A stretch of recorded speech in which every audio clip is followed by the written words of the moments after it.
A Michele estava falando aqui, a Michele Cássia, que na verdade ela perguntou, eu confundi quem fez a pergunta, Ah, mas ela Ah, perguntou se você fez cursos e workshops com ídolos seus da dublagem, se tinha algum assim, ídolo que te cara, deu aula. isso é engraçado. Vocês estão com tempo?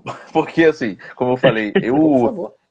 quando eu comecei, eu estudei com o máximo de gente que eu pude. Assim, realmente, eu estudei com quase todo mundo que estava dando aula ou workshop na segunda metade da década dos anos 2010, né? Que eu comecei ali em 2015. Eu fui até 2000, maratonou, né? eu fui, sei lá, até 2020, 21, ainda estava estudando, fazendo workshops. Então, assim, realmente eu estudei com muita gente que eu admirava, mas assim, o primeiro programa que me chamou a atenção para elenco de dublagem foram os Cavaleiros do Zodíaco, desenho japonês, Ah, e a galera da minha idade cresceu assistindo, né? E o elenco de dublagem dos Cavaleiros do Zodíaco é de São Paulo. Sim. Então, eu ainda não tive muito contato com o pessoal de São Paulo, mas foi o primeiro programa que me chamou a atenção. E aí depois, as pessoas que eu encontrei aqui, eu realmente encontrei com muitas pessoas que eu admirava, mas eu passei a admirar muito mais a galera da dublagem trabalhando, vendo eles trabalhando mesmo, é que a gente realmente tem um contato maior a partir daquele momento. Mas assim, eu estudei com. Eu comecei estudando com a Isis Kodolski, né? Eu brinco dizendo que ela é minha madrinha na dublagem, né? Ela realmente foi quem me deu o meu primeiro papel fixo, que foi um papel de novela, que foi meu primeiro boneco também, né? Que era um ator chamado Jorge Ortiz, que eu dei a sorte que ele emendou 3 novelas do SBT direto, Ai, assim. que Ele legal. apareceu, ele apareceu como um advogado na novela A Gata, e aí depois ele apareceu numa novela chamada Querida Inimiga, em que aí ele era o dono de um restaurante. E aí depois ele apareceu numa outra novela que eu não sei o nome, que ele era um produtor musical. Então foram 3 em sequência, foi a primeira Legal. experiência de boneco que eu tive, né? E depois nunca mais eu dublei ele, que ele saiu, as novelas dele não estão passando nesse nosso circuito aqui de estúdio, sei lá. Mas eu comecei estudando com a Isis e ao mesmo tempo, assim, eu fiz um ano de curso lá na Rio Sound, mas no segundo mês eu acabei achando também o curso do Léo Abrantes. Ele estava dando umas aulas particulares também, então eu estudava no Rio Sound, estudava com o Léo Abrantes também. Aí eu parei de estudar um pouco com o Léo Abrantes, que para quem não reconheceu o nome, ele foi o dublador do Ned Flanders, dos Simpsons, né?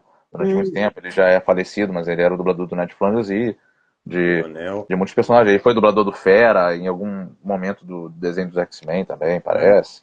Né? maravilhoso, Leonel. Nossa. É, daí eu estava estudando com eles dois juntos, e aí eu parei de estudar com o Leonel, aí eu fui fazer curso na São de Vera Cruz, aí estudei com a Selma Lopes também, né? De olha, novo, boa. Você só a estudou com Eterna Marge gente fraca, Simpson. né? Pois é, né, cara? Só gente Aí eu fiquei fraca. sabendo. Pois é, aí eu fiquei sabendo que tinha curso de dublagem na Cal. Aí eu fui lá na Cal. Na Cal quem estava dando aula era a Amabel César. Ela estava É só dando. gente fraca. Ela dava uma aula. Tinha um curso, tipo um curso de férias, que era um mês. E aí depois tinha um curso de 3 meses. Eu fiz os dois. Eu fiz o de um mês e depois eu emendei no de 3 meses também com ela. Ela me deu uma bolsa para estudar lá, né? Que legal. Cara, O assim, eu fui emendando um no Ronaldo outro. Júlio também O deu aula Ronaldo Júlio lá, dá aula. né? Eu tive aulas com o Ronaldo Júlio nas aulas particulares dele. Também cheguei a fazer umas 2 ou 3, Aham. né?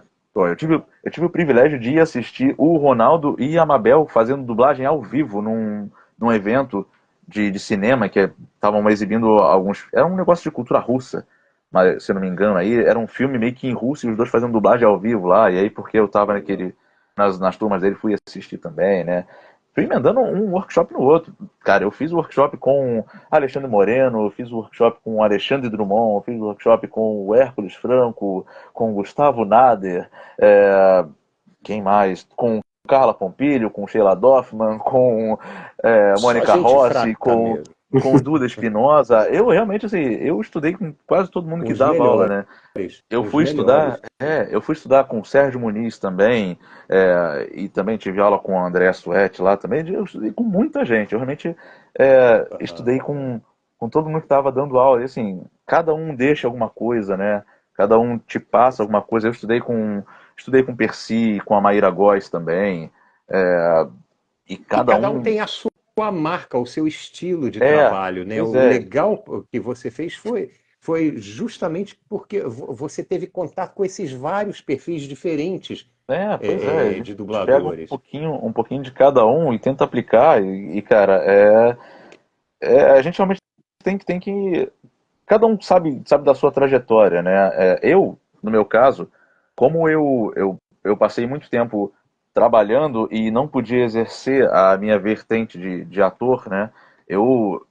Mais ou menos na mesma época em que eu estava trabalhando com informática, em 2009, 2010, eu comecei a fazer teatro profissional, né? Eu fiz 2 peças profissionais e eu não tinha mais como conciliar.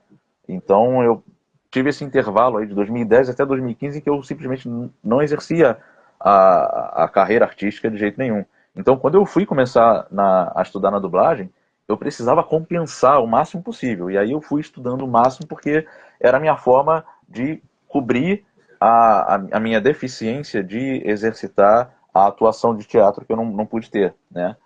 E ao mesmo tempo Aham. depois, quando eu consegui um pouco mais de espaço, aí eu fui, além de estar estudando na dublagem, além de estar dublando um pouquinho, cada semana um horário de dublagem, cada mês um horário de dublagem, que o começo realmente é bem devagar, tem que ter muita É muito. paciência, não tem jeito. É, eu também fui procurar mais formação de teatro, fui fazer oficinas de teatro também, ao mesmo tempo em paralelo, para uma coisa alimentar a outra, né? Aí respondendo a pergunta da menina que perguntou se é preciso ser ator também para ser dublador, sim, porque a dublagem ela é uma das vertentes das artes cênicas, da atuação, né? Todo mundo que é dublador é um ator com registro profissional do Ministério do Trabalho para poder exercer aquela função, né? São. Você dubla porque você entende como interpretar e como dar transmitir uma informação com a sua voz que corresponda àquela imagem que está sendo vista. Então, para você entender as mecânicas, os macetes, as motivações, as suas próprias dinâmicas internas, realmente você precisa estudar atuação, né? Seja num E é um curso trabalho, profissionalizante, e seja é um na trabalho vida, de né? interpretação. É um trabalho essencialmente de interpretação. Muita gente confunde é, com a questão da voz, né? Da característica da voz. É comum as pessoas chegarem para mim, tem um primo meu que tem a voz linda, seria um ótimo dublador. Não necessariamente. A característica da voz em si, ela é absolutamente irrelevante. O cara pode ter uma voz linda e não conseguir dublar bem, e pode ter uma voz estranha, uma voz feia, entre aspas, né? Porque não existe a voz feia, mas uma voz que não é uma voz de locutor, um locutor, um apresentador de telejornal, um locutor de rádio. Esse cara, preferencialmente, ele tem que ter uma voz bonita. Agora você pega, o cara tem uma voz rouca. Existem papéis que ele vai poder interpretar. Então, o fundamental é que ele saiba interpretar. Tem espaço Esse é para o primeiro todas as ponto. vozes, cara. É, Dublagem é. tem espaço para todo tipo de voz. Realmente O cara vai fazer desenho animado, vai fazer um monstro. Não vai fazer com voz de galã. Não combina. pois é, Eu tem. vou acabar com a humanidade. E O pessoal até esse ano, confunde, né? né? Às vezes, a pessoa que imita também várias celebridades e tal, o pessoal fala, ele Sim. seria um bom dublador, mas não tem nada a Pois ver, né? é o que eu É. ia falar, porque não adianta você ter uma facilidade de imitar vozes ou de Imitação. criar vozes, mas você precisa saber usar na hora certa, você precisa ter o Isso. A contexto, né? interpretação, né? Pois é, você precisa O pessoal ter até essa, diz, né, que essa nem atividade. como é que é? Todo dublador é ator, mas nem todo ator é um dublador, né? Exato. Tipo, que nem todo ator consegue dublar, por exemplo. Eu acho que é uma coisa que, assim, não dá pra achar que a coisa é automática. De fato, Não é É muito automático.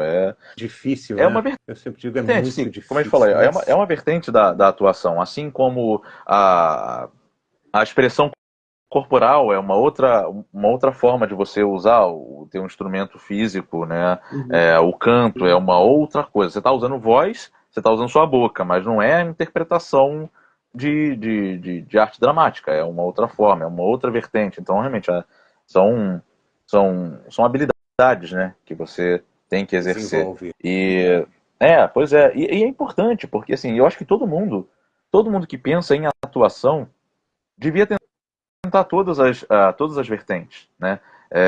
É importante porque você acaba exercitando e apurando a tua sensibilidade, né?